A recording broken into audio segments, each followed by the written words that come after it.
Well, he's a great fieldsman, Philip Tufner. He often falls over and he's brought it into his batting as well.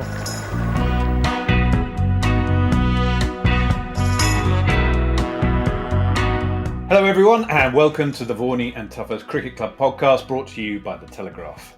Mike, Phil and me, Ben Wright, with you once again, reflecting this time on a defeat for England in the second test against India, which levelled the series at 1 apiece.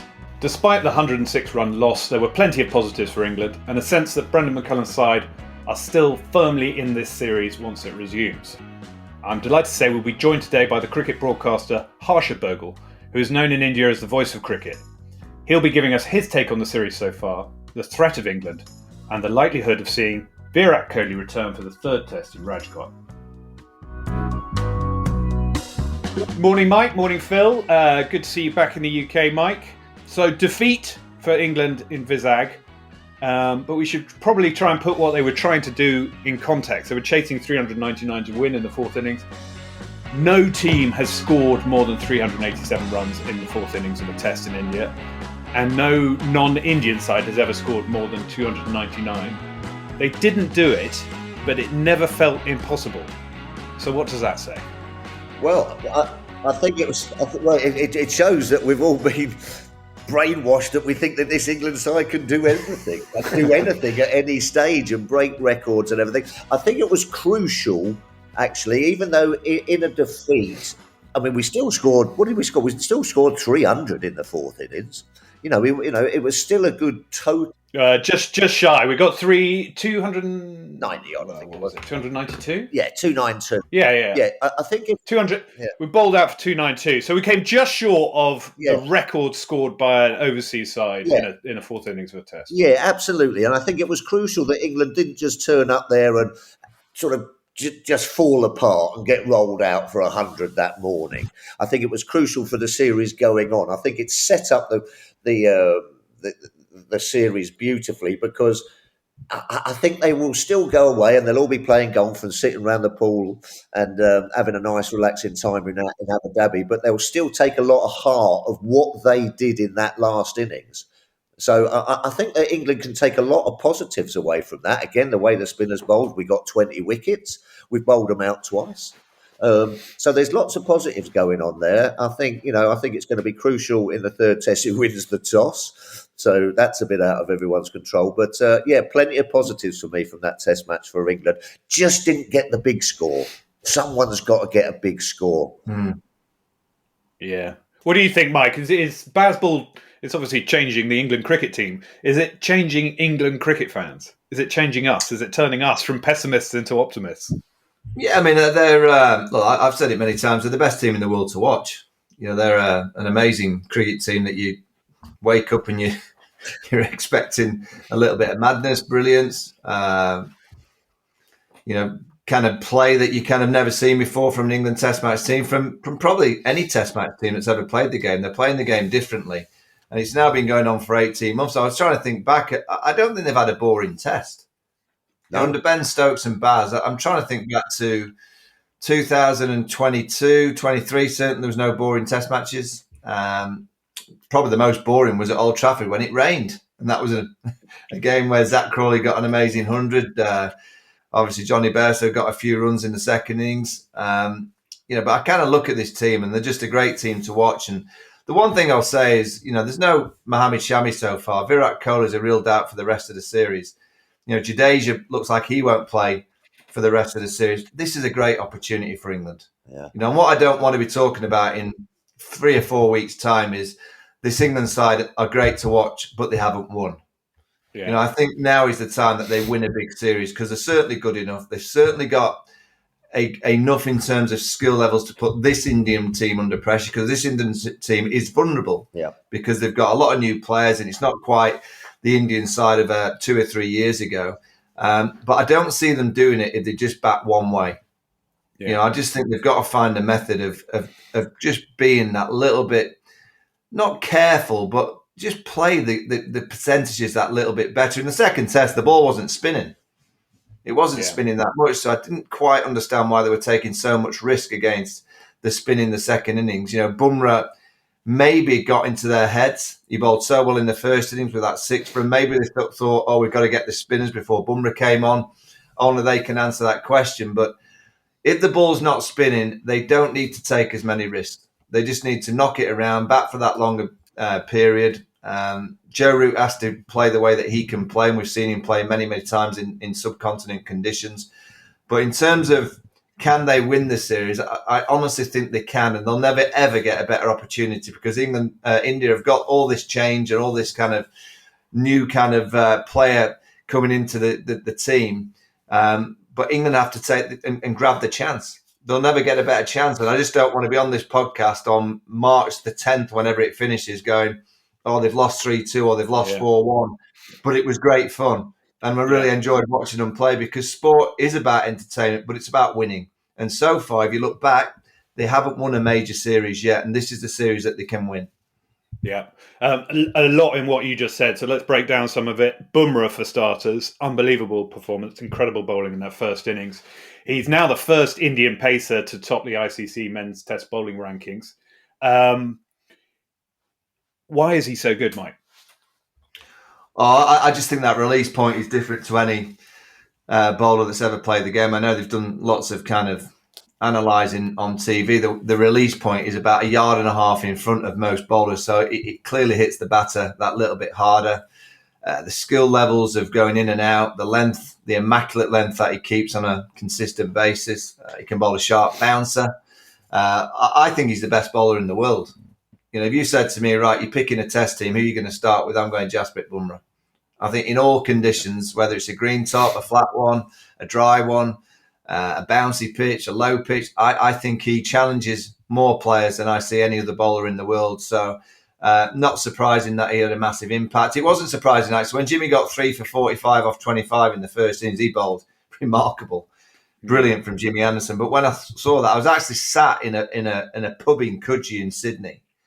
And I saw Jimmy get 3 for, and I was sat with a pal. I went, ooh, Bumrah could be a handful. Yeah.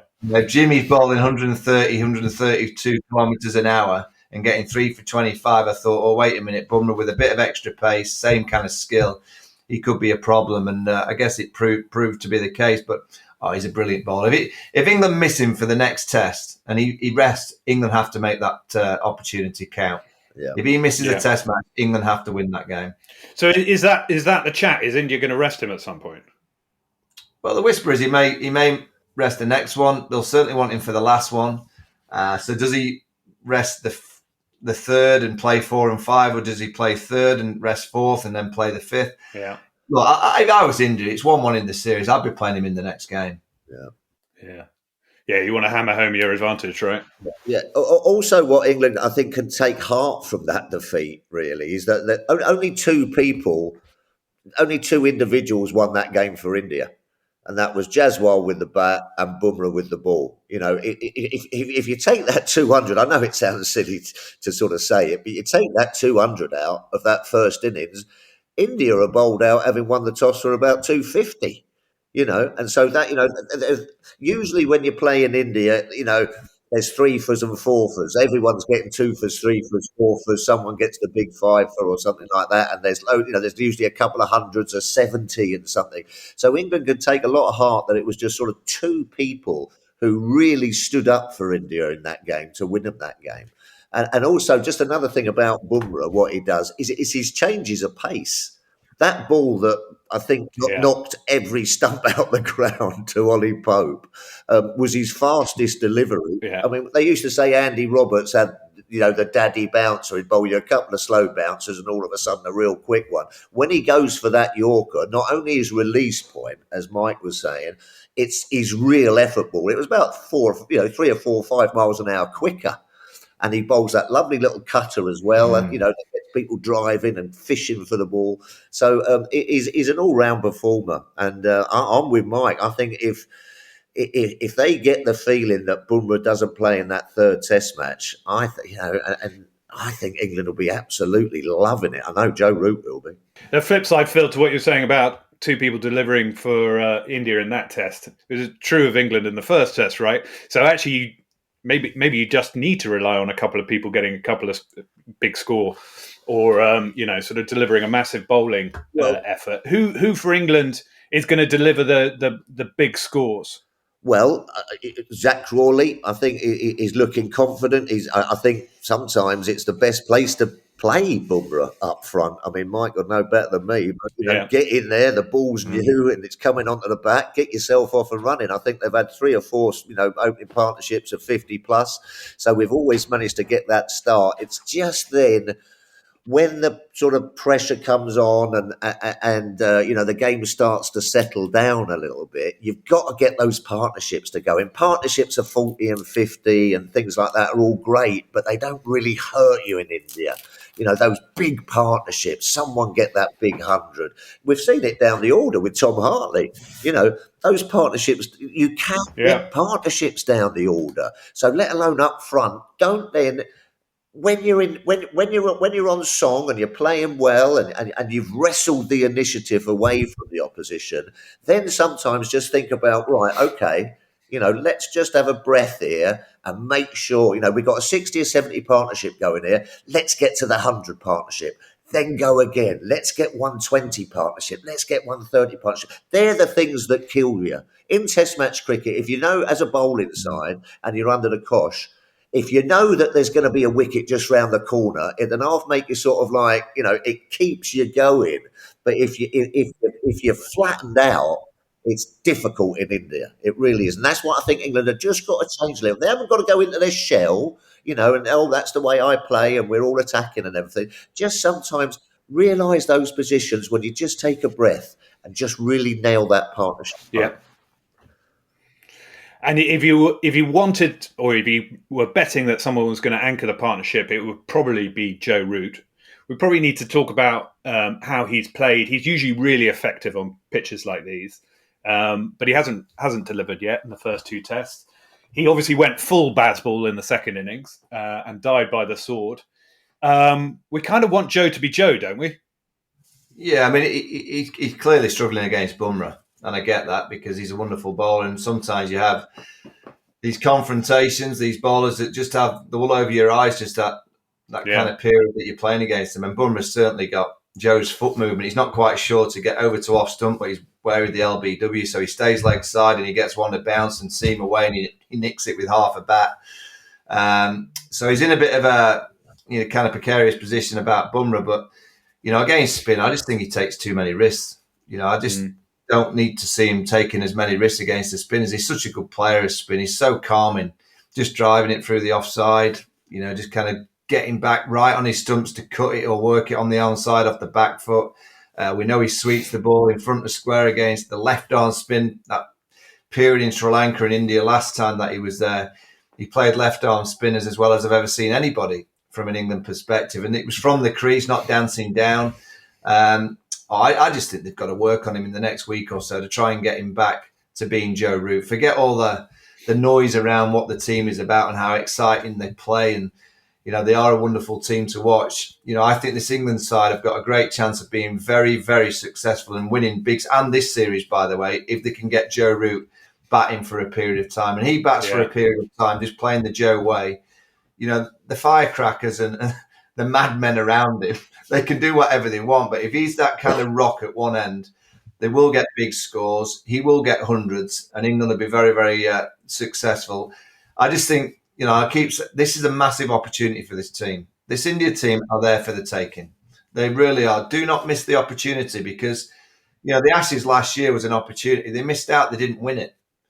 They're now under pressure to win the next Ashes down under, which we all know how difficult it is to win in Australia. But I do think they'll have a chance because, this England side will be playing, this style of cricket is probably the way to play against Australia. And Australia, they might have 2 or 3 players that are a little bit over the hill. So I do think they've got a great chance of doing something special in Australia in 2 years' time. But this is a chance to win a series in India. It really is a great opportunity. I just think they've just got to play the gears that little bit better with the bat in hand. They can't just be so aggressive all the time because even on a flat wicket, they'll end up getting out cheaply or not getting the par score or the big score because all the sweeps, the tricks, dancing down, these spinners they're not daft, the Indian spinners, Phil, are they? They'll see that and they'll just take the pace off, or they'll push it a bit wide, or fire one in, and they'll know that eventually a mistake will come from an England player. All I'd say to them, don't in 3 or 4 weeks' time just sit there and go, but that's the way we play. Yeah. And only play one way. I don't think you win in India by playing just one way. I think you've got to go up and down in the gears. Well, it's also the old adage about what would the opposition least like to see. And you would imagine they would least like to see Root holding an end, knocking the ones and the twos, and whoever he's batting with going berserk. That would be the thing that would, as an Indian bowler, drive them berserk, you would have thought. And that we haven't quite got that combination right yet. No, and they'll be going away and just tweaking it a little bit. I think Bazball evolves for every sort of series that you're in. I mean, we've seen Ben Stokes. I don't know what happened with his run out, by the way. He was sort of a bit. What happened with his run? He was sort of dawdling a little bit. Phil, I'll tell you what happened with it. Do you know what happened with his run out? He forgot to run. Yeah, he did. It seemed to, didn't he? I think that this is an unsettled side. No Kohli in that middle order, which just then gives all the other batters around him that sort of, Virat turns up and all the other batters all sort of gravitate to him. He's a leader with the bat in his hand, so he's not going to be there. There's no Shami who's turned into an absolute world beater with the ball as well. Bumrah might be rested. This Indian side at the moment is just a little bit disjointed, so much so that they're relying on a 22-year-old with the bat up the top. So if he then just sort of like drops off of form a little bit, there's no Jadeja. Ashwin looks like he's just feeling for it a little bit. Even he's been rocked a bit by the sort of England side and the attack. Yeah. Rohit Sharma hasn't got a score, has he? He looks a little bit vulnerable. So Mike's right. This India team is just a little bit vulnerable at the moment. They're not settled. They feel a little bit under pressure. I was amazed at some of the responses. I know, Mike, when you played the Aussies in 2005, when they got the draw at Old Trafford, you turned around and said, "Look, boys, you know what I mean? This is Australia getting a draw." Well, we needed that huge score in the fourth innings, and the reactions from them when they got that wicket at Crawley, the reactions of them when they ran Ben Stokes out, they were jumping for joy.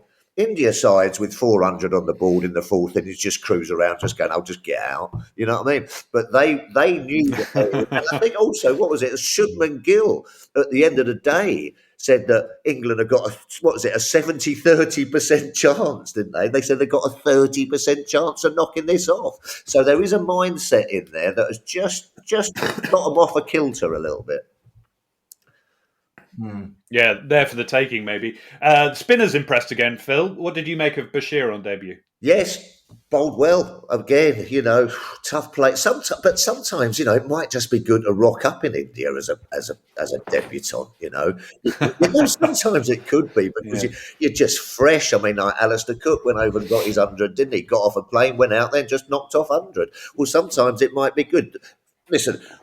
The ball is turning. The pitches are in your favour. That is a good thing. Everyone always says, "Oh, well, the pressure's on because it's spinning." Listen, I'd rather the pressure on with the ball be spinning than it be a flat belter. Simple as that. So, you just need, and I think this is where Ben Stokes and the backroom staff and everyone has given them such a belief in that dressing room that I don't think it really matters whether you're a debutant or not. You don't feel that pressure.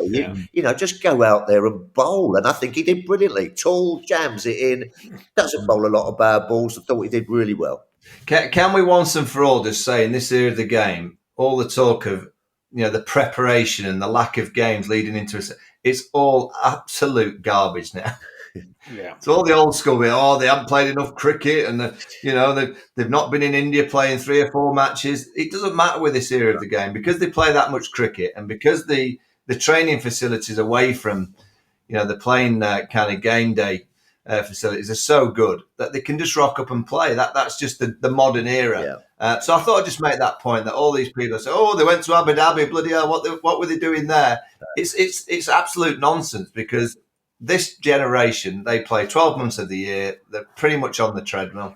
And even a debutant like Bashir, he'd have been bowling that much at Somerset back in probably the county ground down in Somerset leading into the tour. Then he goes to Abu Dhabi. Obviously had his visa issues. He goes home. They get that much cricket and that much really good practice away from game day in terms of the scenarios that they create. All the coaches do a wonderful job in creating great scenarios. The old schoolers will be killing me for saying it, but these players don't need the preparations like the old days. Yeah, what will be a test, and I think Rayan Army's bowled nicely as well. He's bowled Nice. Bowled a lot more consistently, Mike, hasn't he? He's put it in areas you can set fields to him. When just beforehand, the young leggy, always got a couple of bad balls in him. I think he's done a good job for the skipper as well. Where the test will come is this next test match, Rajkot. It's meant to be a flat pitch, meant to be a good pitch, one of those places where you need to win the toss. If England lose that toss, and there isn't that little bit of turn towards, halfway through the first day, or that odd one keeping low and the odd one bouncing, if it's a belter, that is where the test will come for the spin bowlers. Because then if you do get into some partnership with the likes of, I don't know, Sheris Iyer and Rohit Sharma, and they start getting on top of you and it's flat, that's when you're going to have to earn your money. The one thing that's why I'd play two seamers, because if it is flat, we've seen it in India that the new ball does swing, so you can get a couple with the new ball. And then later on, when it gets around 30, it starts to reverse swing. So if you've got two seamers going from either end, you can still restrict an Indian batting lineup that is vulnerable. If the ball does anything laterally, I'm only talking 2 or 3 inches. If you can get the ball just moving just slightly through the air with a bit of reverse or conventional with the new ball, I just think they're vulnerable. Yeah. Shubman Gill got a really good 100, but I still think that if Jimmy Anderson's on and around that 4th stump when he first goes out there and he gets a little bit of nibble away, get ready in the slip corner. I just think all the Indian players, the outside edge is there to be got if there's any lateral movement.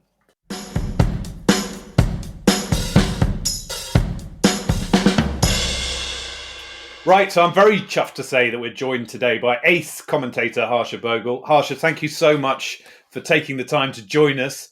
How have you enjoyed the series so far? And how would you characterise the contest between these two sides? I've absolutely enjoyed it, simply because you don't know what's coming at you next. I mean, there was a time when you're chasing 399 to win a game, you've got lots of time, and you don't come and start reverse sweeping straight away.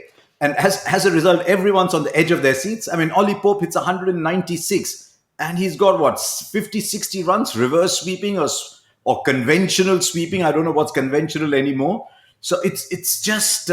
It's very enticing. And I was talking to Ben Stokes at the presentation afterwards, saying you've got 3 spinners, between them have played 6 test matches. And he produced performances out of them. I think it's been a wonderful series. What's the general buzz in India? Can you give us a taste of how the fans are feeling about this? Look, everyone wants to watch the test series. When it's England or when it's Australia, it's different. I don't know what the viewership numbers are, but what they've done very cleverly is they've opened a few stands for school children. They come in their uniforms, which actually makes them look better. But I remember when I was a school kid and I went to see an international game, it wasn't a test match. I've got memories of that even today. So I think the fact that they can get introduced to test cricket, in our countries, test cricket is still not in strife. That's in other parts of the world. But I think if they can get introduced to test cricket, to the idea of ebbs and flows in a game, that you could be down for 3 days and win a test match on the 4th, it's lovely it's lovely for them. And I think we're getting decent wickets. It's not like when England came last time. Harsha, you mentioned the England spinners. They've got more wickets than the Indian spinners. Are the Indian spinners under a bit of pressure in their own backyard? I was waiting for you to ask that. Maybe Bumrah's taking the wickets too early. I think in the first innings, it was that Bumrah spell, especially in the second test, which was a flat deck. It was that Bumrah spell that turned everything. I thought Ashwin showed signs of coming back to his best on the last morning when he took those, or previously the third evening and the 4th morning when he took those 3 wickets. For India to win at home, Ashwin and Jadeja have to do well. Bumrah's the big colossal bonus for India. No Jadeja, so Ashwin's got to come to the party. Yeah, maybe India don't play spin as well as they used to. I can look at Michael grinning. I think that's his take as well. Yeah, how are you, Harsha? India are good players of spin, no question. But I've been staggered of how well England's young spinners have bowled and the control that they've had. I don't think they've had periods where the Indian players have got them a little bit, particularly Yashasvi Jaiswal in that first Test match. But I don't think they've been got, which is surprising. I mean, Phil, I'll take you back to the early 90s when England arrived there with a few spinners, and you were got a few times, weren't you, by Vinod Kambale, Navjot. Yeah. Navjot got hold of John Embry. He hit him out of many grounds.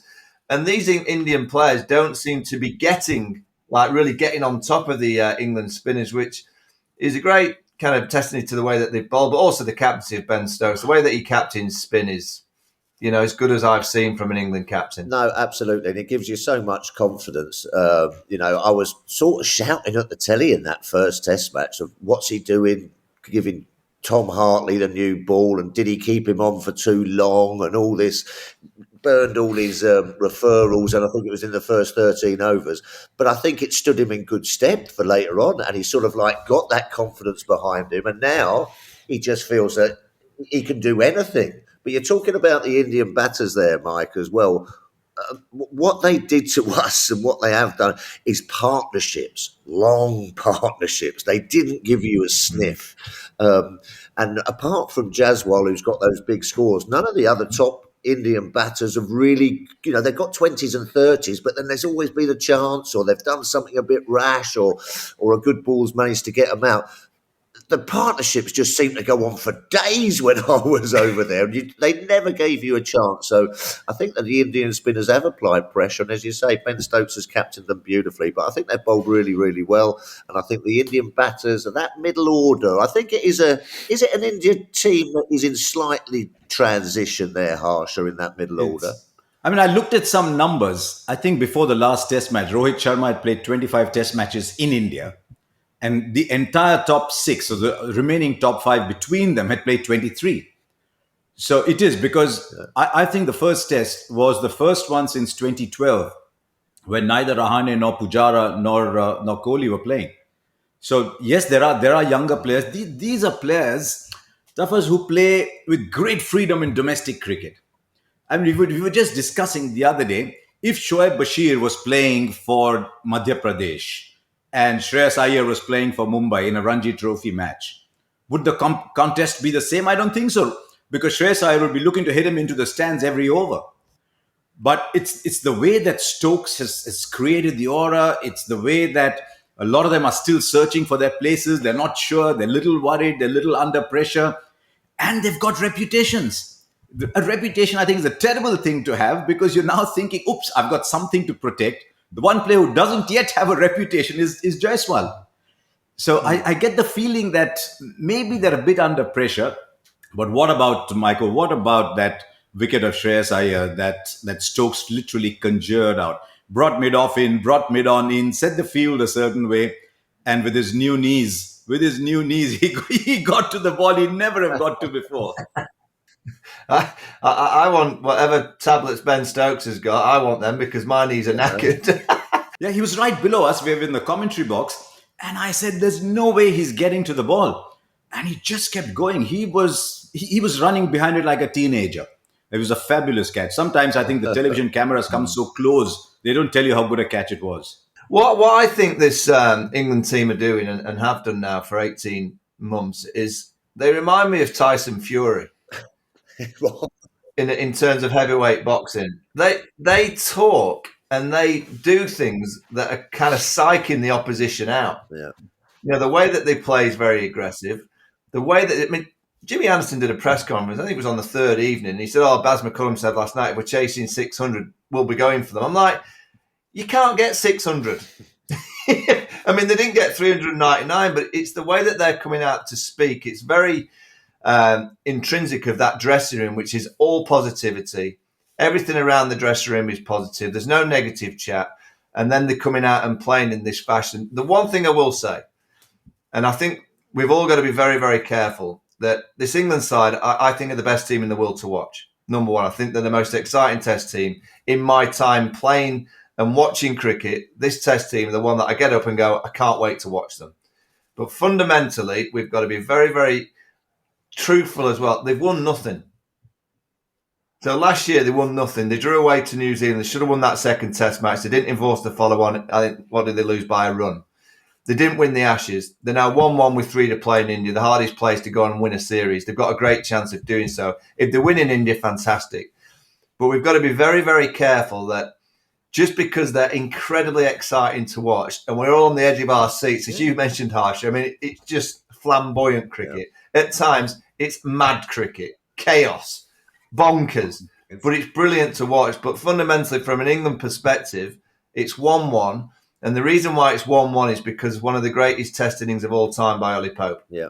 The rest of the batting lineup, we have to be honest, there's a lot of papering over the cracks from the England perspective. You mentioned India, they've got some concerns as well. But this England batting lineup, if they think they're going to win the next 3 Test matches by playing this 5th gear in your Ferrari early kind of approach, they're not going to win.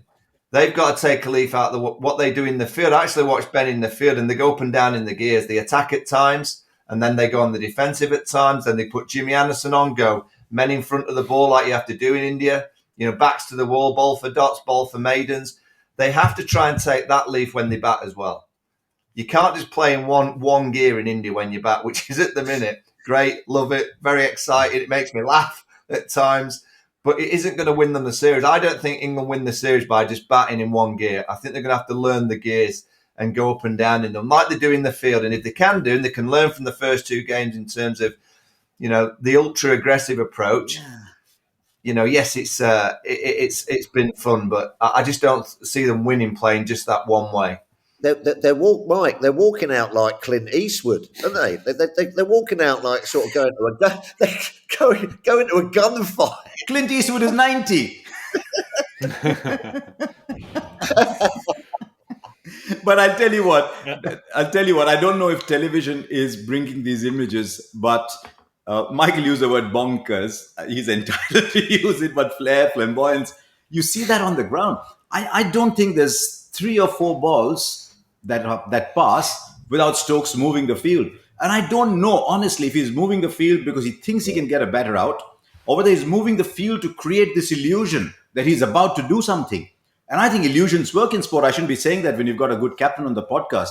But illusions create wickets, don't they? I mean, how many wickets did Vaughany get out of creating illusions?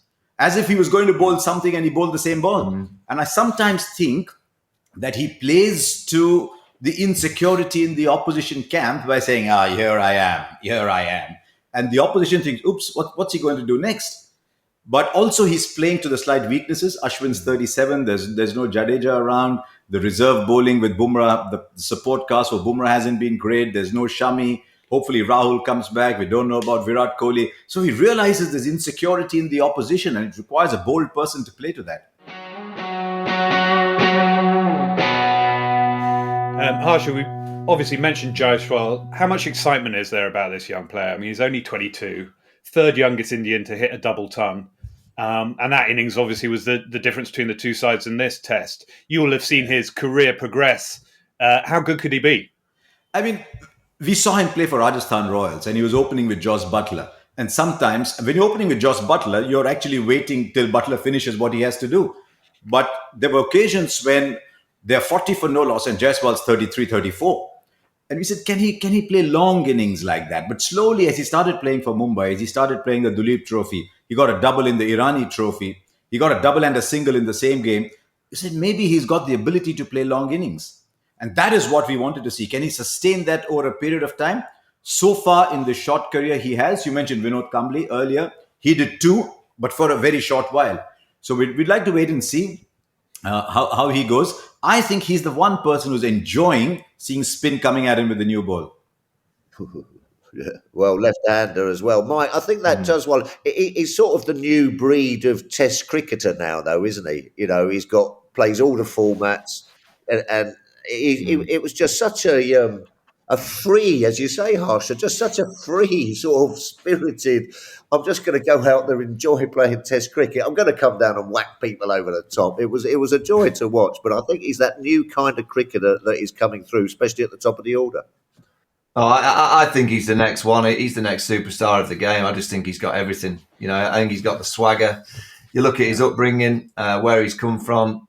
He scored 100 in the under-19 semi-final against Pakistan in 2018-19 when he came onto the scene. There was a young player yesterday, actually, Harsha, who got 96 for India in the under-19 semi called Sachin Das. He will come through as well. He's the next one. But Jaiswal is he's a delight.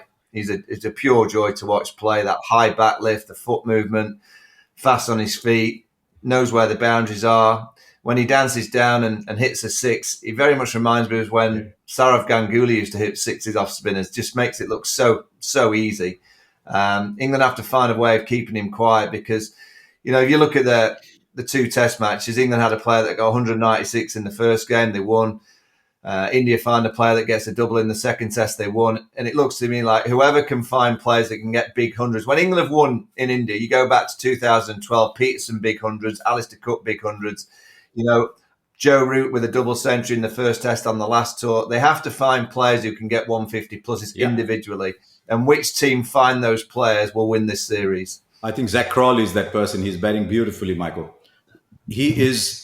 I asked Ben Stokes at the post match. I said, "Look how Root batted. Look how look how Crawley batted. Because Crawley is scoring at 60, 65, and yet you get the feeling there's a boundary around the corner. He's picking the balls to hit. Joe Root, maybe he was unwell. Maybe he had a fever. I don't know, but he played like someone who didn't look like Joe Root. I can understand Pope doing that, but Crawley is. Talking purely from an English perspective, Crawley is looking so good that he really shouldn't be. Those 70s are coming easily.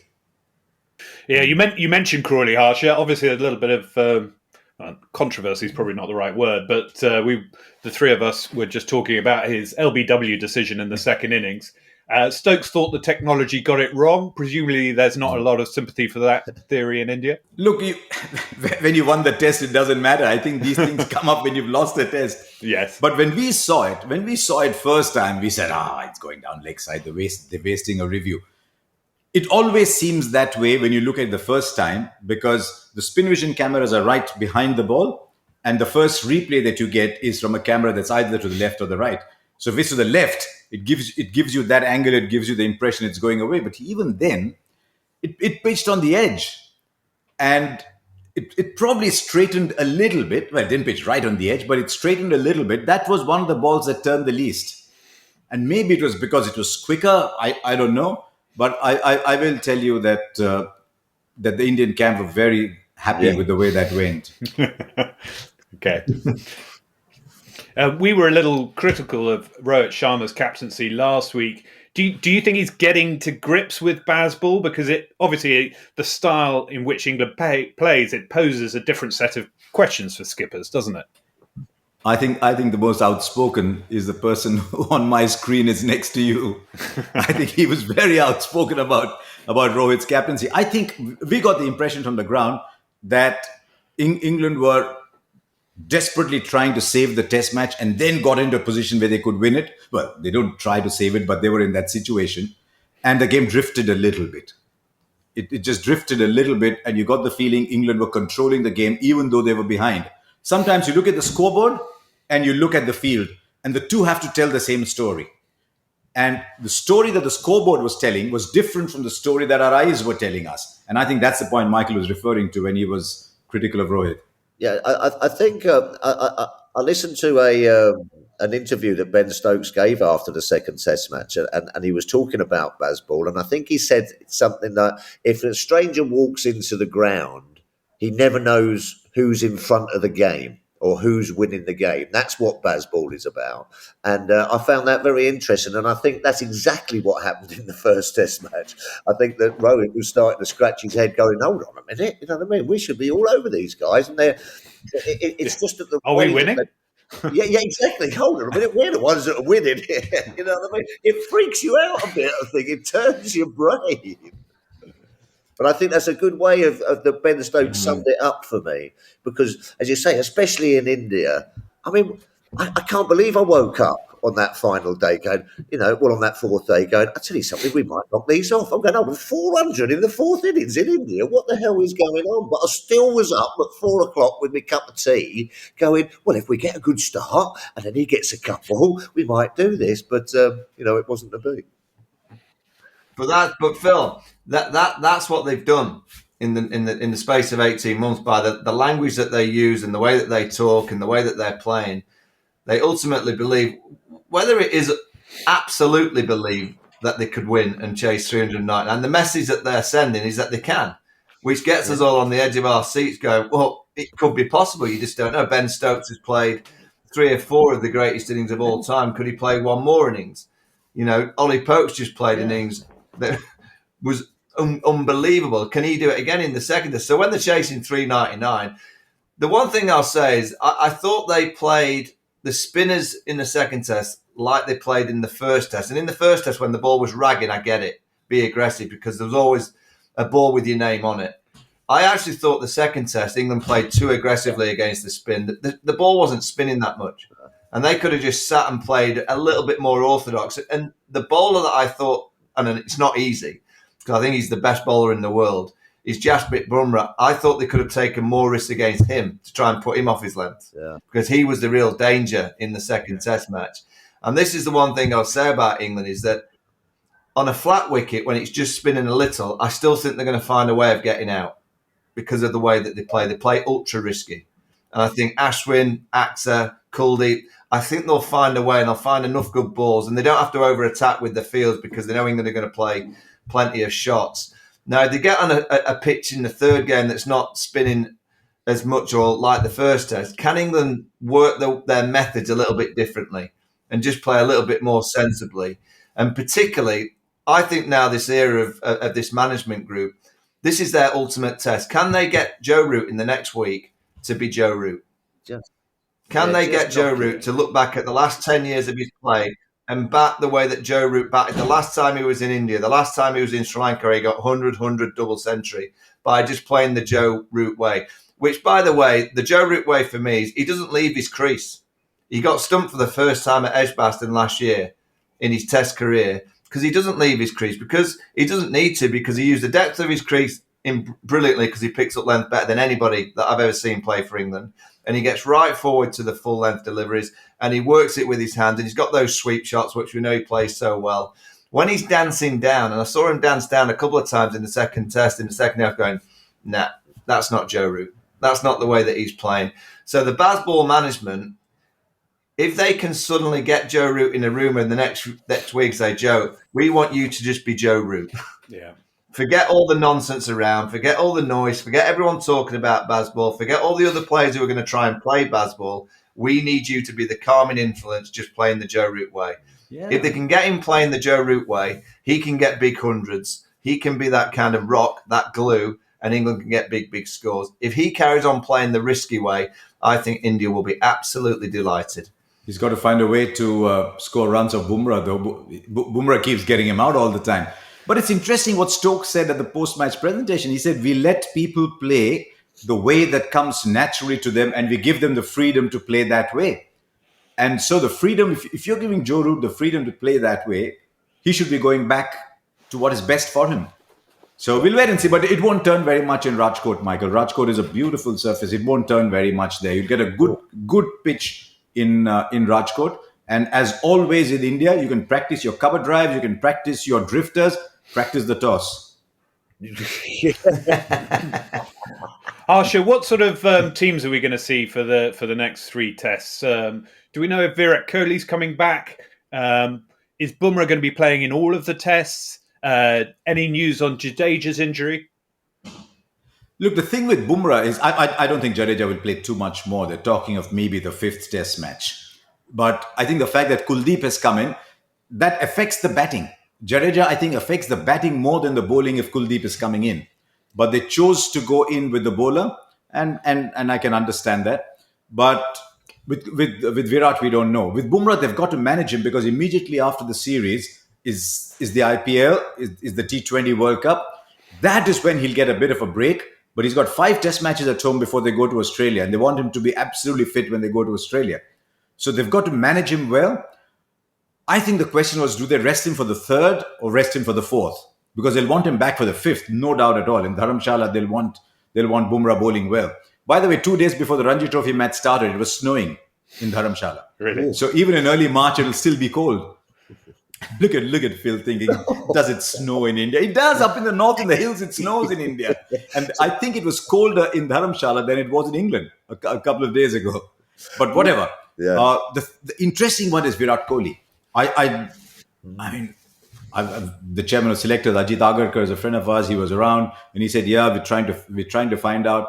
But Virat Kohli came to Hyderabad, had an extended center wicket practice 2 days before the game, and apparently he was just so out of sorts. His mind was elsewhere, and they thought it's best. I mean, if he needs to be somewhere else, he needs to be somewhere else. So if he doesn't come, it's a big blow. But you play with that, don't you? Yeah. Now talk to us about the reverse sweep, because there's a clip of you talking to Kevin Peterson on commentary about the shot that's doing the rounds on social media. You've suggested it should be banned? No, I said the switch hit, not the reverse sweep. The switch hit. Right, okay. I said the switch hit, when you change your hands and become a left-hander.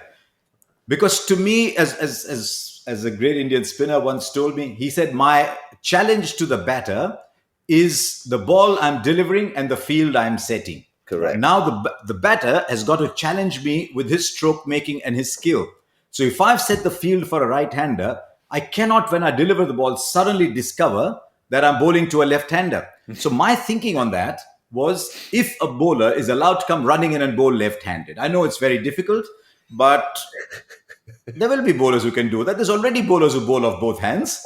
So if you allow that, then it's okay to change your grip. Otherwise, play the reverse sweep by all means. But my problem was with the switch hit. The switch hit. Okay, that makes more sense. And KP, and you know how KP is. When KP's got a bone, he goes at it for a long time.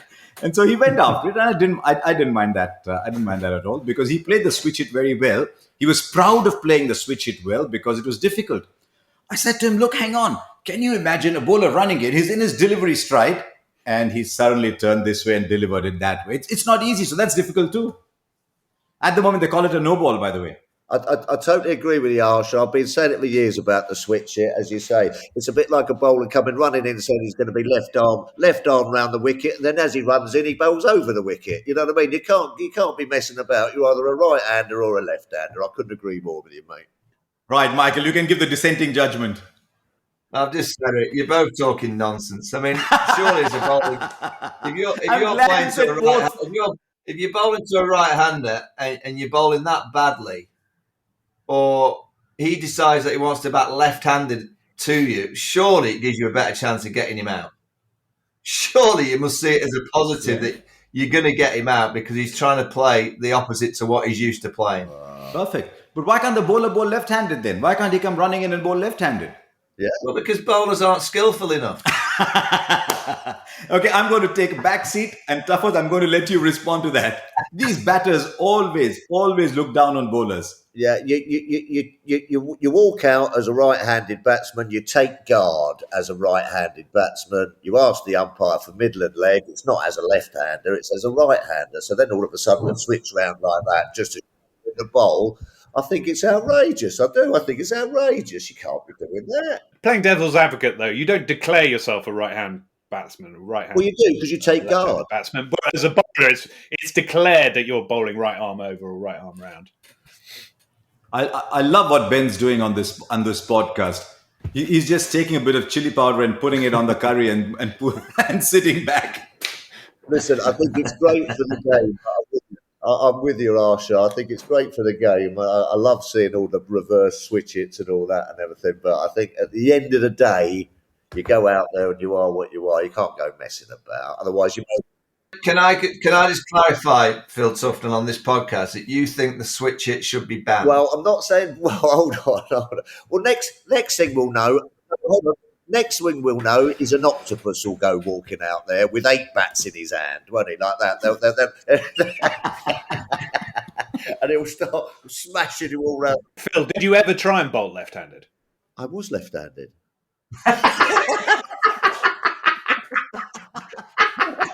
That is a reasonable point. Did you ever try to bowl right-handed?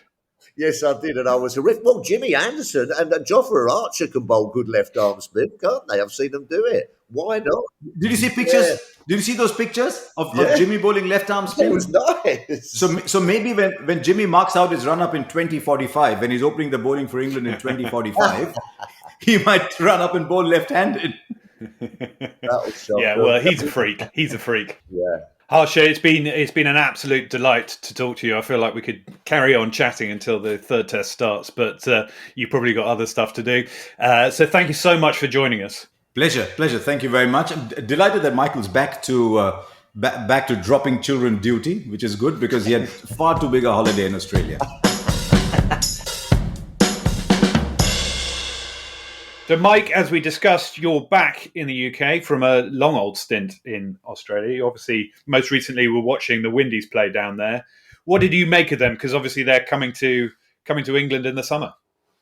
Their one-day cricket is rubbish, but their Test cricket, that Test win in Brisbane, that goes down as one of the great weeks that I've ever been involved in terms of a Test match week. To see the West Indies win there for the first time in 27 years, to see Lara, Carl Hooper in tears, Clive Lloyd on the phone to the players in the dressing room afterwards, Shamar Joseph going back to Guyana, getting a presidential reception.